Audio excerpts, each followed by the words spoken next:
Looks like we have some people joining. Everyone's going to be muted during the webinar. We will begin at the top of the hour.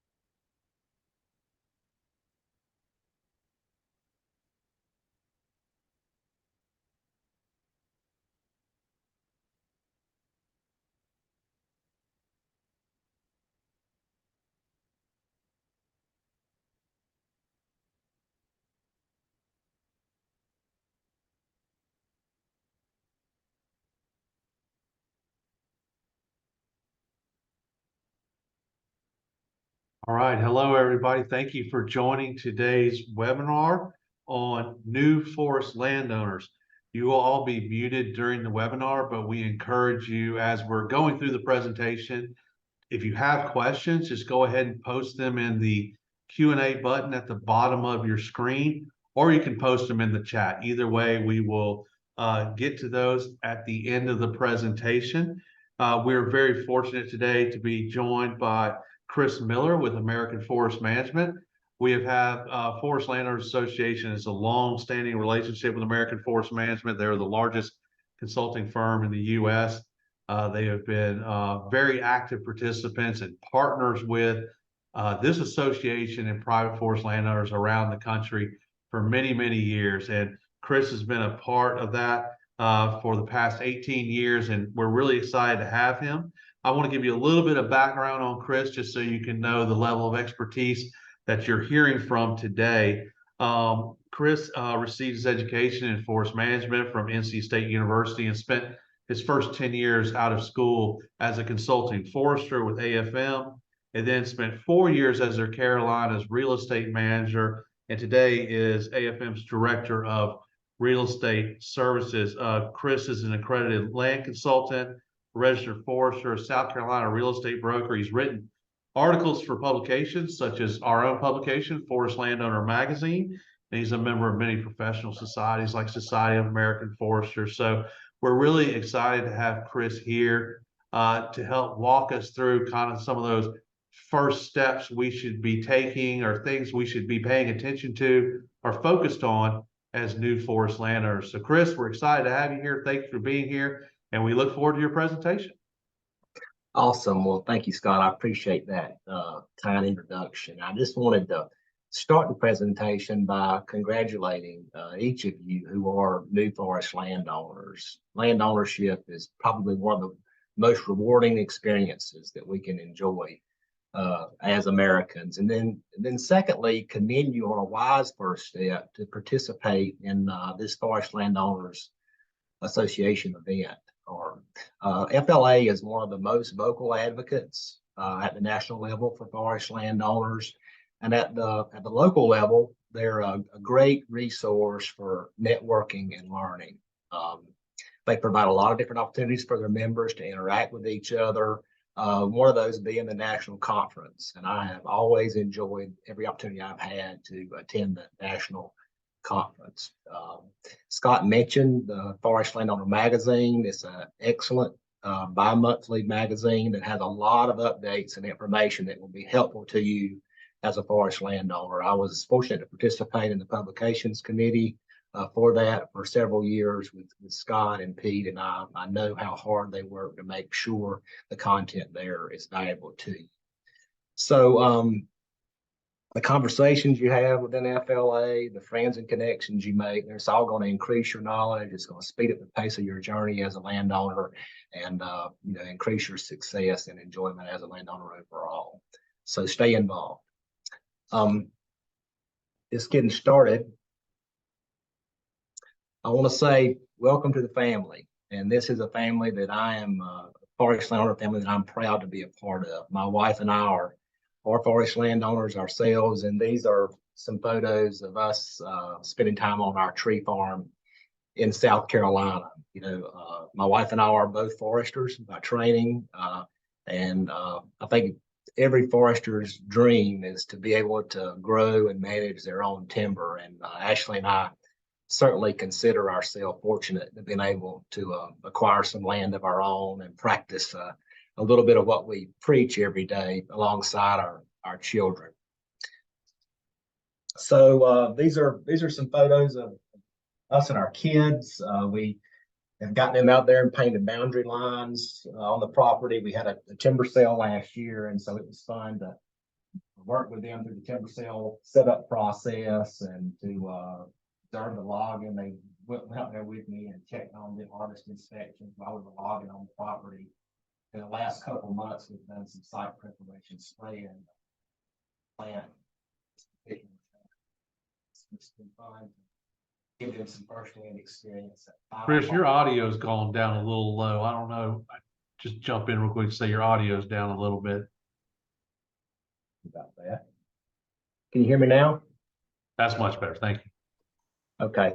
So, like I said, it's been fun to let them see the final part of the process of a timber stand, and then also the regeneration process and the first steps of going through a new timber stand. So, and then secondly, we spend a lot of time recreating on the property and enjoy it. So my son and I tent camp out there. He's 11 years old now. He's a little younger here, but as most young boys are, he's fascinated with machetes and pocket knives. So he really enjoyed getting to carve his name in that beech tree there, and taking his machete and cutting down sweet gum saplings throughout the forest. So I think when he gets a little older, I'm going to get him a job doing pre-commercial thinning maybe within our group. But a lot of fun and a lot of enjoyment there with us. So before I get started on the meat of the presentation, I just want to say that while I am a professional forester and a real estate broker, I'm not an attorney or an accountant, and I've observed a lot in my career, but you should really verify anything that we talk about today with your own local advisors. My goal is really just to plant a few ideas to help you jumpstart your journey as a forest landowner.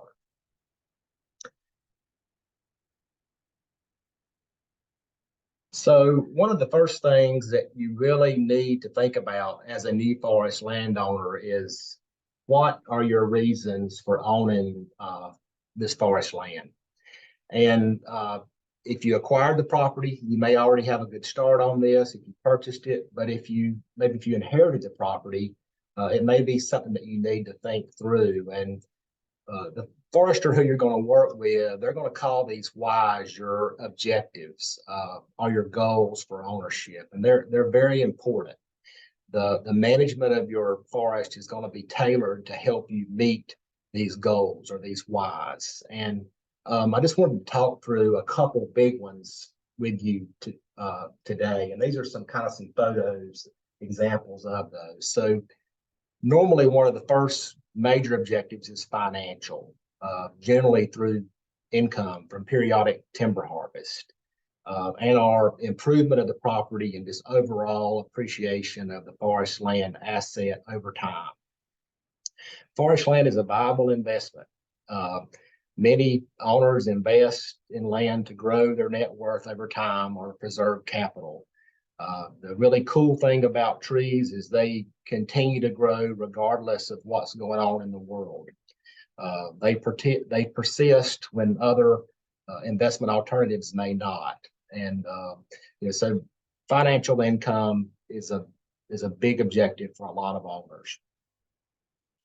Maintaining forest health or aesthetics can be a big one. Making sure that you keep your forest healthy or aesthetics, maintaining visual buffers or view sheds can be a big goal for landowners. Wildlife management is one that we work with quite often. A lot of folks purchase and own property to be able to either view wildlife or hunt. And there's a lot of things that you can do to manage habitat within your forest. Recreation is a big one. So not only hunting, but hiking, maybe camping like my son and I do, riding ATVs, even equestrian horse uses are big ones. for landowners. Another is family legacy. So the family forest is often an anchor or a central point for families together and to spend time with each other, share experiences. So maintaining that place, that glue or that bond that holds the family together over time is very important and a big objective for their long-term ownership. And the last one I want to mention is conservation. You see some signs down there in the bottom right corner. So a lot of landowners have an objective to make sure their forest stays a forest long term and that future generations can be assured that they can enjoy the forest and benefit from it the same way they have. And there are ways that you can make sure that happens even beyond your lifetime. So these are just a handful of whys that you might consider. There's certainly others that could be a part of your motivation for owning land. So once you've figured out your objectives, then you got to determine who are you going to need on your team to accomplish those objectives. And the reality is you're probably going to need several different specialists along your journey. The first one I think you need to find is a forester. I would say that's going to be the key relationship and is going to be a central figure to your long-term success.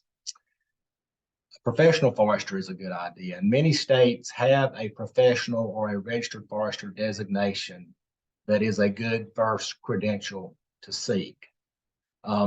Within the forestry professions, they are different specializations, and I wanted to explain three of the major ones for you today. So one of those is consulting forestry. These are professionals who manage forest and market forest products for private woodland owners. They are called upon by the landowners to advance their forest land goals. And the key feature of a consulting forester is they cannot buy timber. So they must work exclusively for the landowner and represent their best interests at all times. They can help with things like management planning, timber inventories and appraisals, and timber marketing or sales, reforestations, or any other treatments that you might need during the course of your ownership. And again, the important aspect of them is they are duty bound to work for the landowner and represent their best interests. There's a group called the Association of Consulting Foresters. It's the national group of consultants, and they're a great reference for you if you're searching for professionals in your area. If you just Google that, they have a find a forester button there that can help you in your search. Another specialization is procurement forester. So these are also professional foresters oftentimes, and their role is to buy forest products to supply wood using facilities. They generally work and are employed directly by the wood buying entity, either the mill that's utilizing the wood or sometimes dealerships that purchase wood on behalf of mills. It's important to understand that their duty is to their employer, as you would expect, and generally their role is to purchase the timber or the forest products under the best possible terms possible for their employer. You and your consulting or your consulting forester is going to work with these individuals throughout the course of your ownership, and they are a critical part of our industry. The final type I want to talk about are government foresters. And these individuals work at both the state and the federal level. They can offer a lot of advice and expertise to you. They can help with management planning, just like the consultant can. But they're oftentimes the ones who administer the cost share programs that are available to you to offset some of the expenses you will incur. And they're most often charged with wildfire protection in the areas where they operate as well. So I wanted to spend a lot of time on this one group because they are so important to you, and I think it's very important to understand the differences between at least these three major types. You may also wildlife management may be a big objective, and so you may want to seek out the help of a wildlife biologist. The wildlife biologist can work alongside your forester to make recommendations for habitat improvement. They can do population surveys for the species that you're targeting. and also make sure that the health of wildlife on your property is good. So you see a photo there of a biologist checking a wood duck nesting box. It's also a good idea to work with an attorney. So a lot of you probably recently worked with an attorney at your time of acquisition to purchase the property, but they can offer a lot of advice. And some of the, the key things they can offer advice on, number one is how you own the property. Do you own that individually or through an entity? And what are the benefits of the way that you own the property? Number two is during the course of managing forest land, there are a lot of agreements and contracts that are going to cross your desk. And it's a good idea to have a relationship with an attorney who can review those and make sure they're written in a way that protects you and your best interest long term. And then finally, an attorney who specializes in estate or succession planning.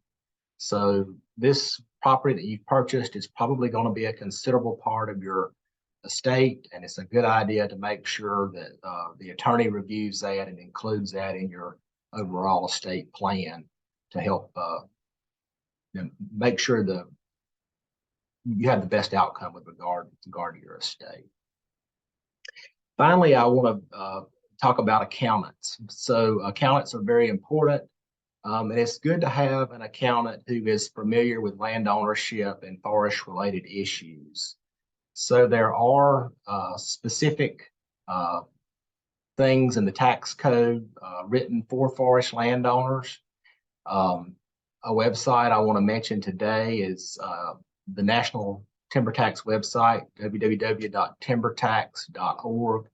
This is a great resource for you as a forest landowner to understand how timber is treated specifically within the tax code, and also to refer to your accountant as a resource. So oftentimes it's hard to find a local accountant who specializes in timber. They are those within the marketplace, but any good accountant, along with the resource of the Timber Tax website, can usually do a good job for you. A couple other people you might want on your team, I'd mention a good surveyor is always a good idea. You're probably going to need those a few times throughout the course of your ownership, and good equipment operators. So you're going to need roads constructed or roads rehabilitated, culverts installed, and so forth. So it's a good idea to develop a relationship with good equipment operators within your area. Once you've got your team assembled, then now what? Now what do you need to? What are some of the first steps you should consider? And so this is just a handful of things that I would work on early on in my ownership period. We've already talked about get advice. First find a forester. But a good second thing to work on is to make sure you have maps of your property. And you may already have a map that you got at the time of purchase, maybe a plat map or a survey map, but there's several other maps that can be helpful to you to understand your land. And I'm going to show you some examples of those on a couple slides later. Another big one is establishing a timber tax or a tax basis for your new property. We have a whole slide dedicated to that to talk about as well. Preparing a forest management plan. That's a real big first step, and something you should look into within your first couple of years of ownership. You need to know where your property boundaries are. So if you don't already know where those are, try to work to locate those in the corners. That's very important. And a long-term goal would be to have those well marked. And then finally, you may want to have a timber inventory and appraisal done, especially if the timber on your property is mature. How much timber you have there and what forest products are present. Your audio went out again, Chris. I don't know. Doesn't look like you moved. What was the last thing you heard me say? Yeah, it was just a sentence or two ago. Okay. So talking about Property boundaries. where your property boundaries are, it's very important. And one of the final things you might consider is having a timber inventory appraisal. especially if timber on your property is mature or large. It's very valuable to you to understand species you have, forest products there, how much volume. Those are just some key things to consider early on. So one of the first things I wanted to talk about today is tax base. And top there, that bullet point, that's the website that I mentioned, National Timber Tax website. Definitely jot that down, do that, and make sure the accounting isn't there. But if you're not familiar with basis, basis is cost of the property along with any of the expenses you incurred. So your purchase price plus maybe the cost of the survey.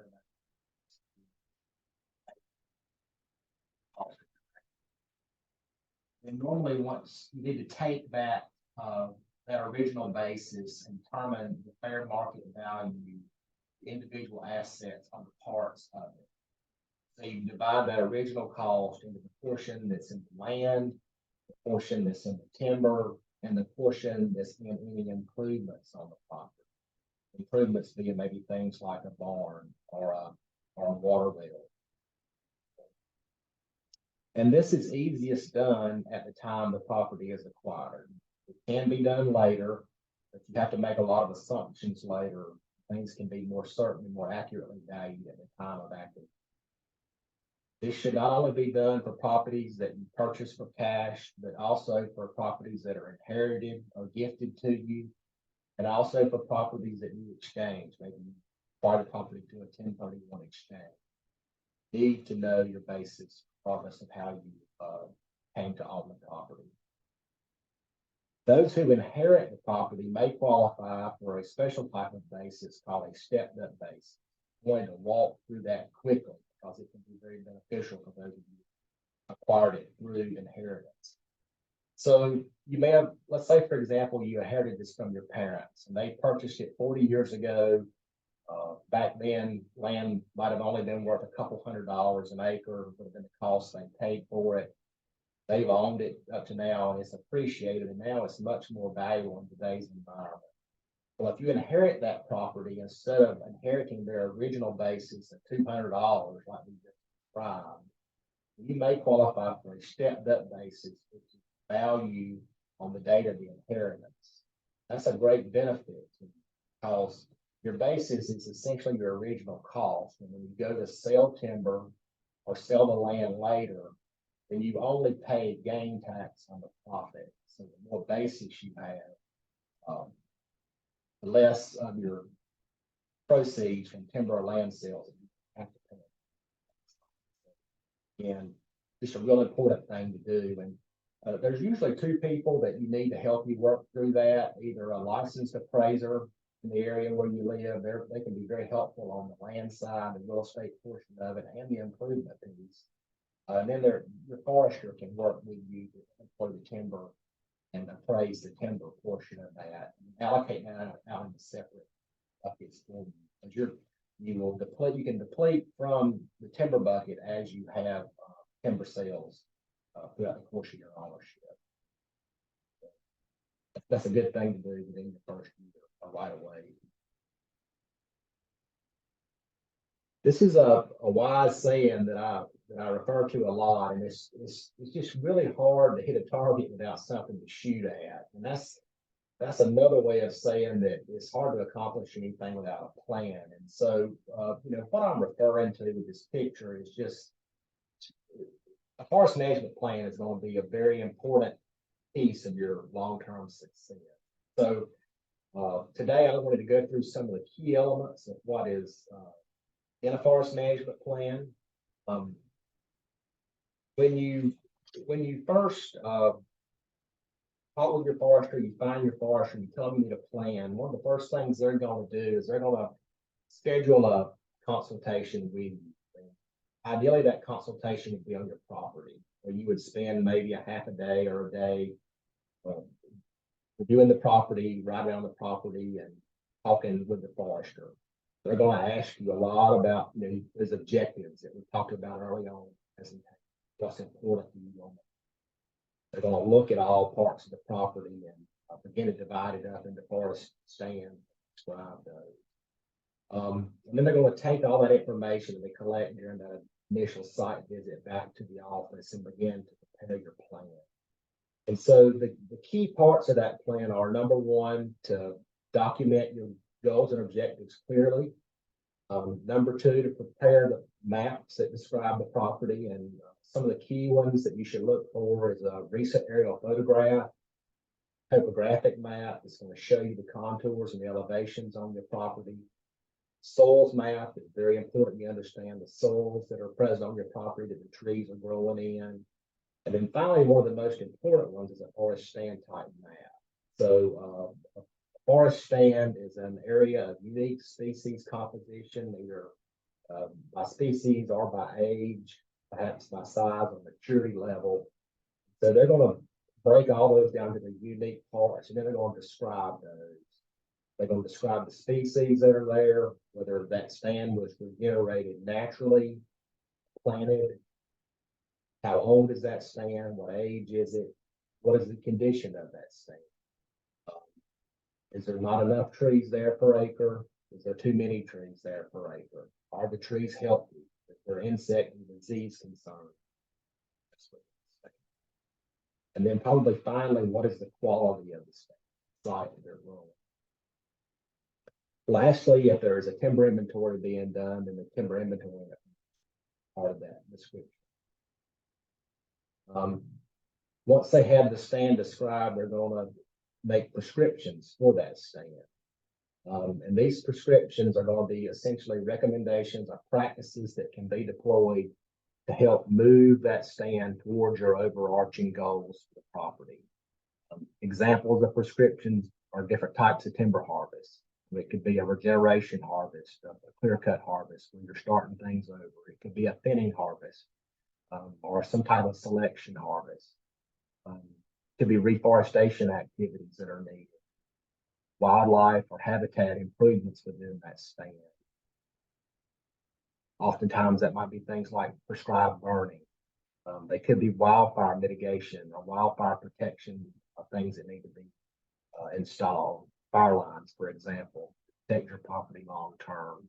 And if aesthetics or views are very important, then they'll make recommendations there, like maybe leaving buffers on certain areas to preserve views or opening up others so you can see farther.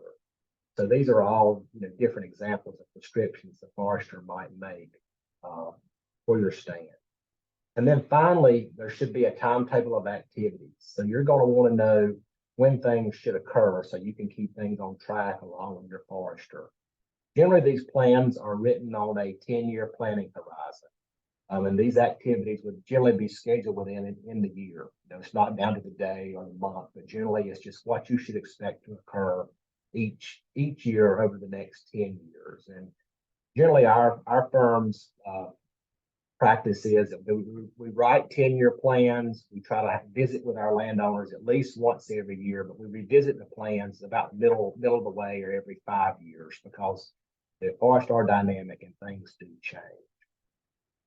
So that's just some key considerations you should look for as you're developing your first forest management plan.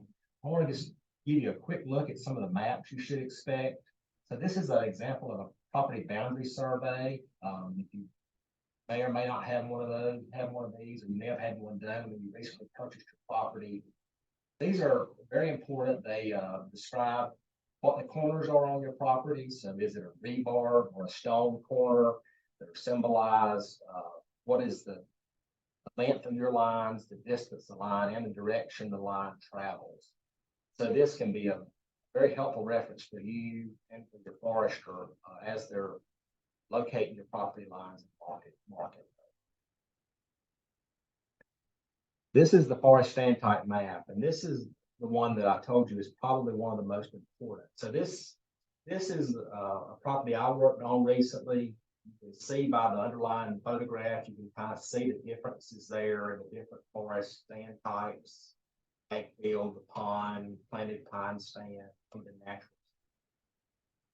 But you'll notice that each of these stands is labeled with a number, and then the table there and the legend at the bottom corresponds to that. So it has the stand number, has the type, and then it has the acreages associated with that individual stand. So this map will reference back to the body of your forest management plan with even more information on those stands.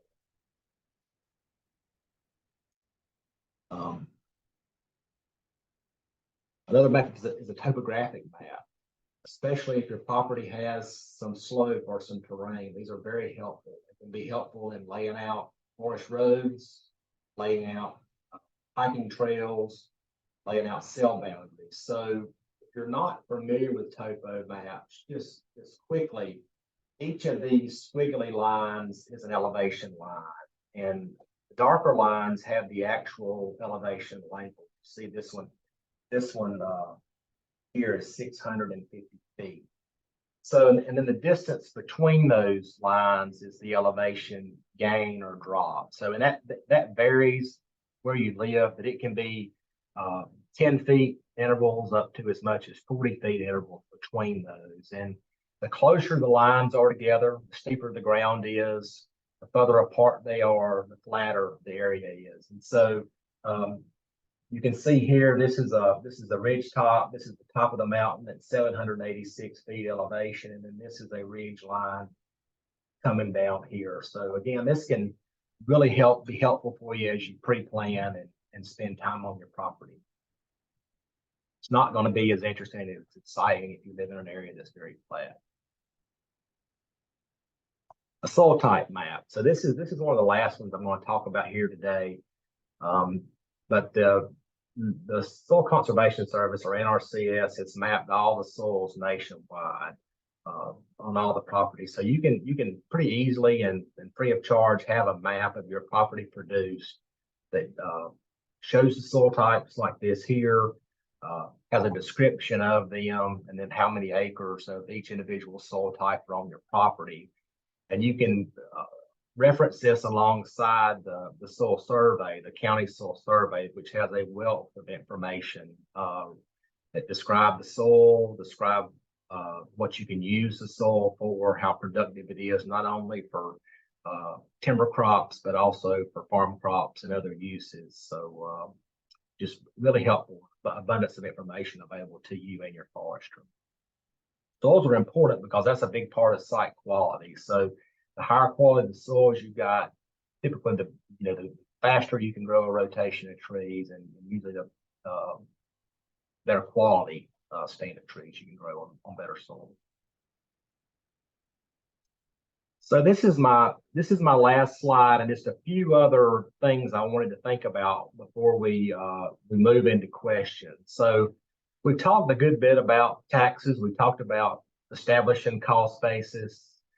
We talked about finding the right accountant and making sure they have the information they need. But most states have what is called a present use value property tax program. And if you don't know whether your property is enrolled or not, that's a good thing to check on with the local tax office there. So what that is that enables you as a forest landowner to have your property taxed at its current use value, which is a tree farm, versus the market value, which may be a much more higher value use. So, for example, your property might be taxed at a few $100s an acre versus many $1,000s an acre in its market use, if it might be possible to build houses on it, for example. So especially if your property is in close proximity to urban areas, this can be quite beneficial for you. There's some requirements that you have to satisfy to be a part of this. Usually you need a forest management plan. There can be minimum acreage requirements involved. And there's also typically some rollback provisions where if you change the use of your property, then you have to pay back some of the taxes that you may have avoided in prior years. But generally, it's a good program to investigate and to be involved in. The other thing I want to mention is landowner assistance programs. And there's a lot of them out there that can help you offset those costs that you're going to incur over the life of your ownership. And some good first places to look for those. Number one is NRCS, the National Resource Conservation Service. They administer a lot of the federal cost share programs that are available to you, offsetting things like reforestation, wildlife habitat improvements, road improvements, and wildfire mitigation practices as well are some of the big ones. So get to know your NRCS staff there where your local office is and talk with them about the ways that you might could benefit from those programs. Alongside that, typically in the same building as the local Farm Service Office, the USDA Farm Service Office, and you're going to usually need a farm number to participate in these programs. So oftentimes you go there first to get your farm number. State forestry agencies, and they typically administer a lot of the state-funded programs where you live. So know those people, know your people at the Forestry Commission or the forestry agency, whatever it's called in your state. There's usually reforestation benefits that are available, and oftentimes other programs as well. Forest industry. So a lot of the larger forest industry have landowner assistance programs that you could benefit from. It's a good place to check. And cooperative extension. Cooperative extension is a great resource for information across the country. So get to know your cooperative extension people, find their websites. They have tons of publications that can help you gain knowledge as a new owner, and tons of workshops as well that you can participate in to learn. I included here the NRCS website. It's a good one to look at. You can find where your local office is here. So that's nrcs.usda.gov. And the final thing that I want to mention is liability. So I don't want to scare you as a new forest landowner that you purchase something that's going to really expose you, but they are exposures for forest landowners, and it's good to recognize where those are and work to mitigate them. And so just a few that I'll mention today is your property boundaries.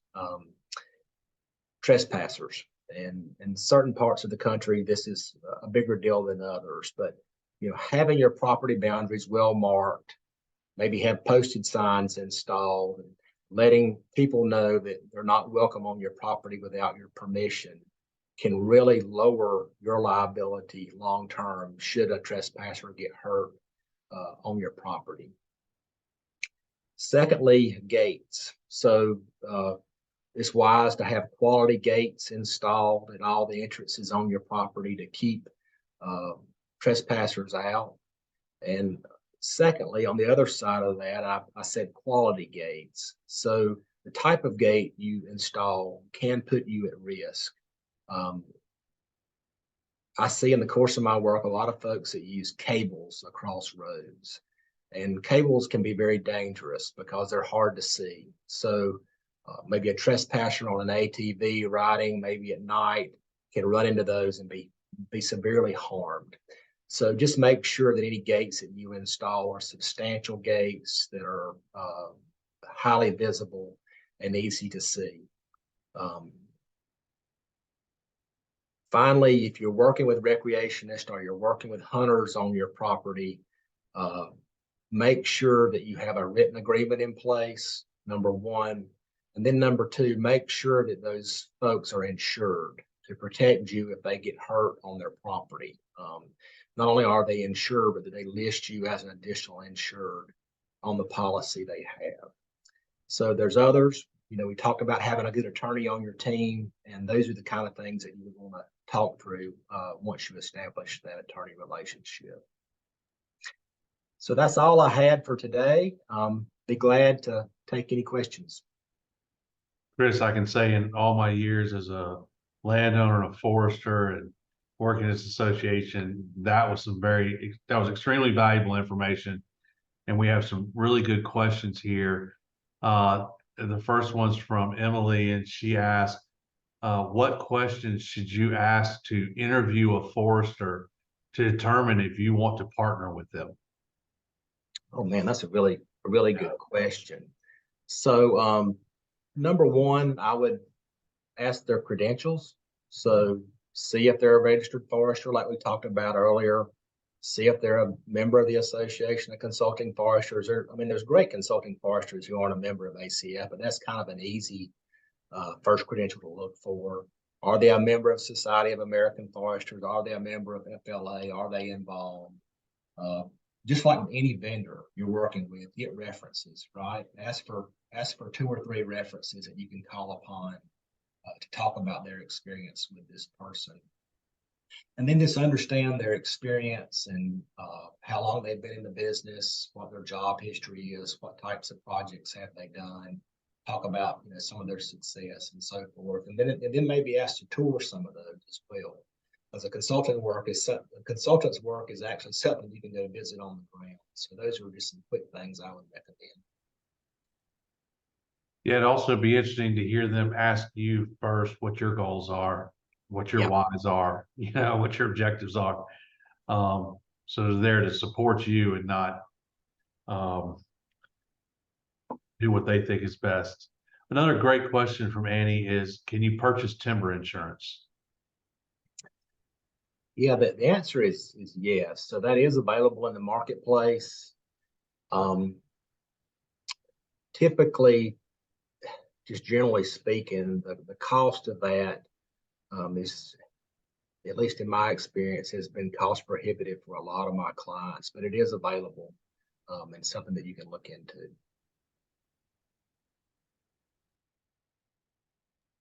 Yeah, very, very good. That's been our experience as well. Also, one point Chris made, talking about liability is if you are going to lease your land out to a hunting club, or if you're going to establish your own hunting club, say with family members on your property, there is very, very affordable hunt lease liability insurance available out there. Almost all of your state forestry associations will sponsor a program.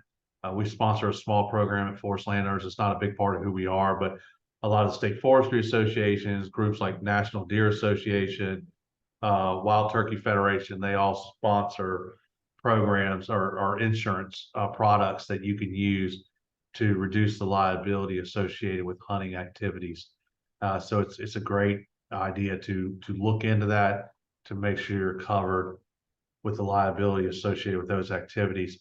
Yeah, there was a note here from Gilbert just saying he's glad this is recorded. Just to remind everybody, this is recorded and it's placed on our website. You can go to forestlandowners.com. There's other webinars in our landowner learning series that are posted there as well. Also, we have posted there other series like Forest Carbon University that are very helpful as well. So please share this with your friends. Another question from Leo Miranda is, with so many cost share programs available, where do you start? Yeah, so I would recommend you work with a consulting forester.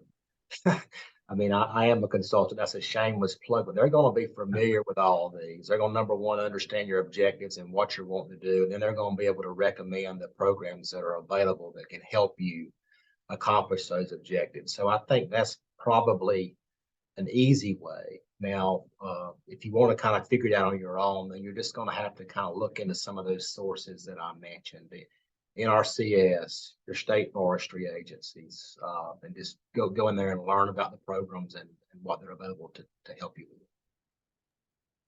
Yeah, that's a great point, Chris. And I'll add just a comment onto that is that with all of the money that has been distributed out to different conservation organizations through different legislation in the past 2 years, the infrastructure bill and also the Inflation Reduction Act have added a lot of money out to organizations, federal organizations like U.S. Forest Service and U.S. Fish and Wildlife Service. They are partnering with organizations to help get that money to work and on the ground. And so I know our association has several active grants that have cost share involved right now with planting of longleaf pine. We're cost sharing for planting and for management activities such as burning. And we're also entering into cooperative agreement with U.S. Fish and Wildlife to help with hazardous fuels reduction in a specific area right now, but we plan to expand that. Other organizations are doing the same. So your state forestry associations, your county forestry associations, I think Chris touched on it, but getting involved is going to network you with others who understand what has worked before, help you understand where some of these opportunities are available, because there is not a one-stop shop where you can just say what's available to me. It's all scattered around. So the more you're involved in paying attention, the more information you'll be able to gather to use a program that's right for you. And that's a good thing you just mentioned, Scott. Is currently there's a lot of new sources of funding that hadn't been available in the last few years. So it's a good time to begin to learn about and seek these things out. All right, I do not see any open questions in the Q&A box or in the chat box. So I want to thank you, Chris, for a wonderful presentation. Very informative, extremely helpful. We look forward to posting it on our website and sharing it with others. Thank you to everyone at American Forest Management for your partnership and support of private forest landowners around the country. And we hope everybody has a great rest of their day. Thank you, Scott.